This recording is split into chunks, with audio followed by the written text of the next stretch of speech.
Welcome to e-learning portal. This is the second part of operating system security.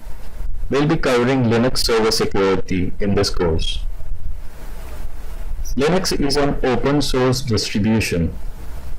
Now the Linux kernel is free.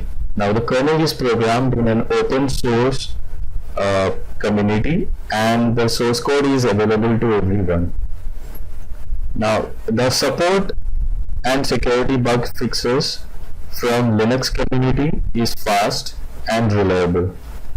Security can be different in multiple distributions based on the configuration files. Each distribution has different configuration files. So in this module we will be covering Ubuntu Linux as well as Red Hat Enterprise Linux 6. Now Ubuntu Linux will be 12.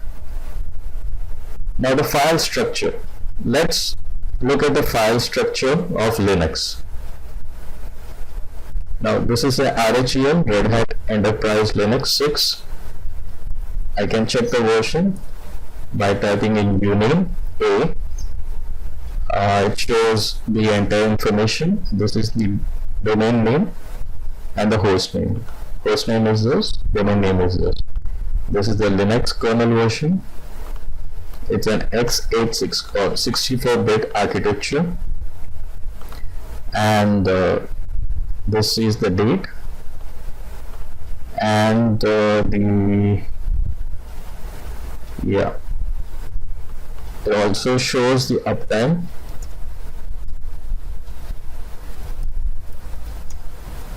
This is the uptime, and 2 users are connected. Let's see the user who is logged in. We can use an ID to see the name of the user who has logged in. Now the hash prompt says that this is a root user. There is a local user as well as a root user. Root user has an ID of 0. Okay, let's see the directory structure. Linux has a directory structure of /. All the directories and files are under the /. So I can use an ls to view all the directories under root directory. Now / is also called a root directory. Bin is where the binary files are there, like your applications, which will be used by local users. Now there is a sbin, which has all the applications used by a root user. Root directory is, I'll be comparing Linux with Windows so that you will understand. So root directory is your system directory under Windows, system32 directory, where all the files required by the operating system is stored. We will have a device or dev directory where the devices or the information on all the devices is stored. etc directory is where the configuration files are there, like your boot.ini. We have something called password, which is stored inside the etc directory. Home directory is the directory for all the users. Root home directory has all the folders for specific users. Library, lib stands for the library which we'll be using. This is like a DLL file in Windows. We can compare it to DLL files. Now in Linux, DLL files are called SO, which has an extension of SO. Lib64 has all the 64 libraries. Lost and found is a directory where when system hangs up or system crashes, all the memory dump is stored in lost and found. Media is for DVDs, CD-ROMs, USBs. Miscellaneous is for miscellaneous purposes. Mount is where we mount a directory. Unlike Windows, in Linux we need to mount it. Mount is where we are taking the device and attaching it to a directory in Linux. Net is where the network information is. Opt OPP. This is for optional applications. Now we have two directories, that is proc, which has all the process information. All the processes information will be stored under the proc. Proc will have all the files with information on the memory usage, CPU usage, all interrupts. Root is the directory specially for root user. Now SE Linux is security enabled Linux, which is specific for assigning rights on directories. This is a mandatory access control, which we will come to later session. Server SRV is a server directory, and we have sys. Sys is for all the system folders and files. Temporary is TMP, temporary files. User, this is for user, and var is where the variable files are stored. This is a directory of Linux. Now, as I said, sys and proc has system information.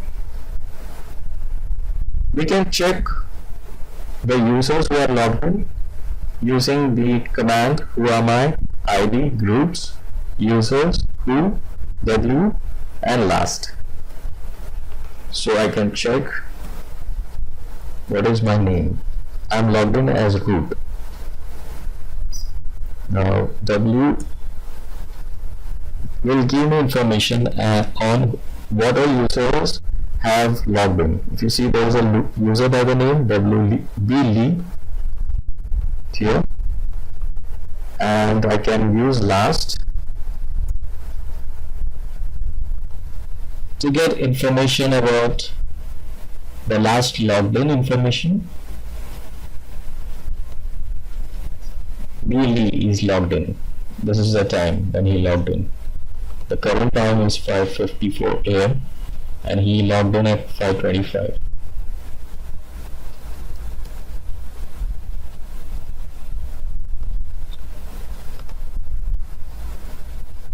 I can check the user information by using ID or groups.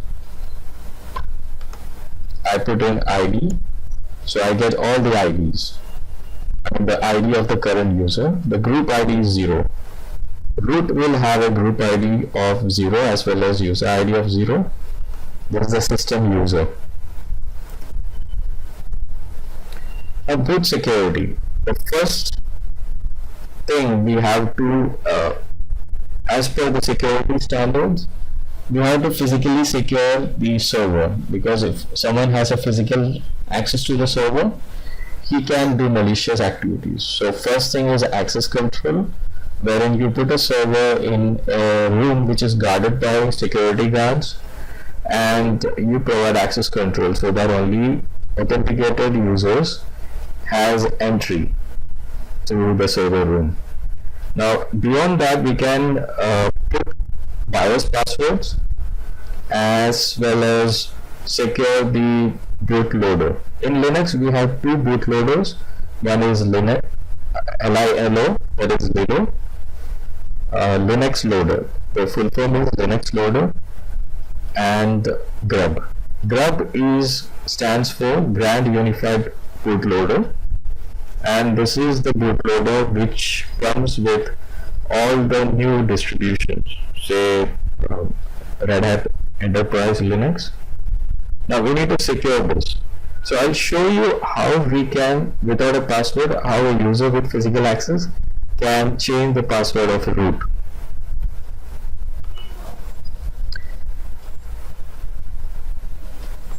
So I will reboot the RHEL6 into single user. I use the command reboot.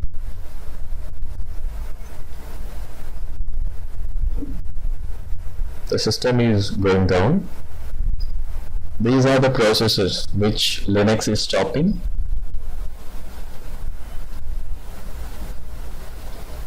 This is BIOS, so I need to press any key. This is the bootloader, that is grub bootloader.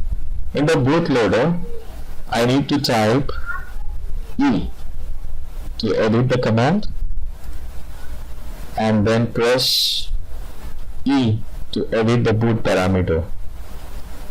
Here I type single mode. Then I type B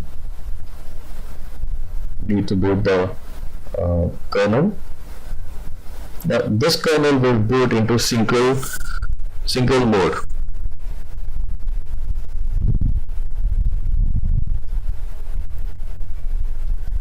Yeah, I have a prompt here. What I do now is change the root password. So I use passwd d and the name root. Okay, before that let's see the configuration file. etc passwd. I use a grep command to grep only the root user. If you see here, after the third column, which is the second column which is differentiated by a colon, after root we have X. That means root has a password. Now using the passwd, that is password command, and we are changing the password of the root. I say root, this password is changed. If you see this file, it's changed. Okay, let's reboot and see whether the password of root is changed. I reboot.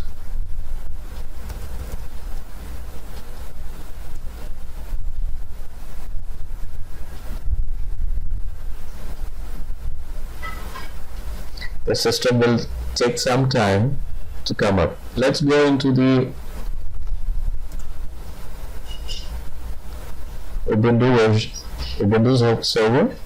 If we see Ubuntu Linux, this Linux system is locked. Now by default, you should set the screenshot to lock the system if you are not there physically on the system. So I put in the password.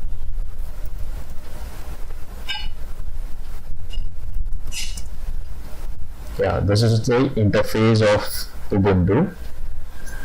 Now to set the screensaver password, I need to click on system settings,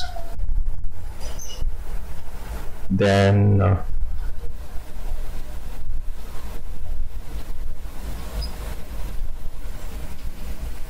come to brightness and lock. See, you should always set this, require my password when making from suspend. Now I am switching on a screensaver after 10 minutes, so I should always tick this. The same option is available in RHEL. Let's go to RHEL and check. Okay, we have two users. We have a user by the name of Bruce Lee. Let's log in as root. Bingo. The root had a password. By going to single mode, we have changed the password of root. We have disabled the password. As of now, there is no password for root. I go to terminal and let's cat the password file and let's look for the user root.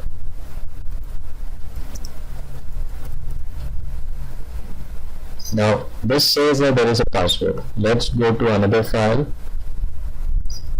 whose name is shadow.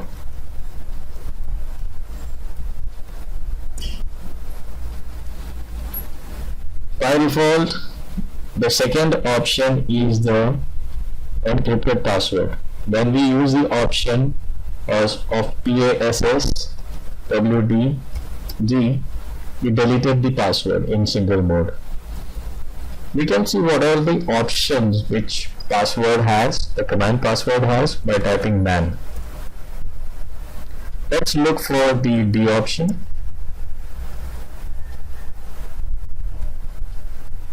Yeah, this says that this is a quick way to delete a password for an account. It will set the name the account passwordless, available to root only. So this D command is available only to root user. So what is the mitigation? we need to set a password to the bootloader, that is grub. So how do we do that? We use a command md5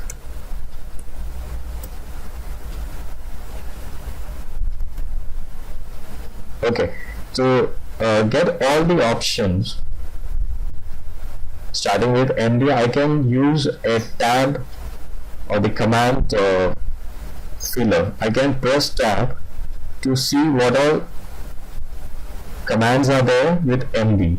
So when I press tab once, it will show all the commands. So md5 sum, grub md5 crypt. I should be using this command, grub md5 crypt, to specify or encrypt a password in md5. So I type enter, then I type a password by the name boot. The password is boot, B-O-O-T. So this is what the utility does is, this will encrypt the password I type here into a md5 sum which grub understands. So I copy this, then I go to vim boot grub.conf. This is the configuration file of grub. Then I go here. After timeout, this is a VI editor. I can use other editors. VI has complicated commands, so we can use another editor by the name of leaf. Okay, you can go here.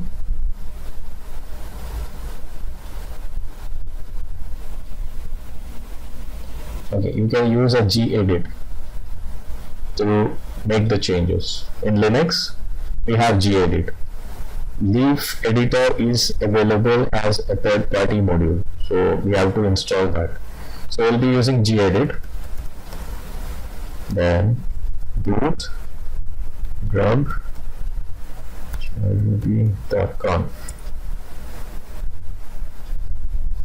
I go down here. After timeout, I need to specify password. Then I need to specify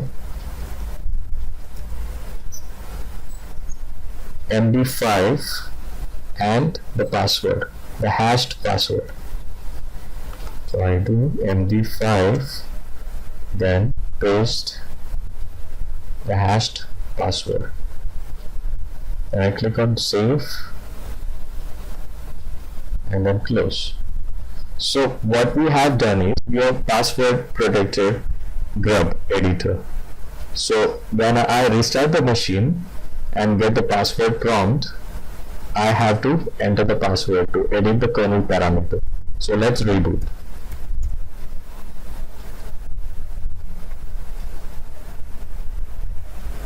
So these are the services which Linux is shutting down properly.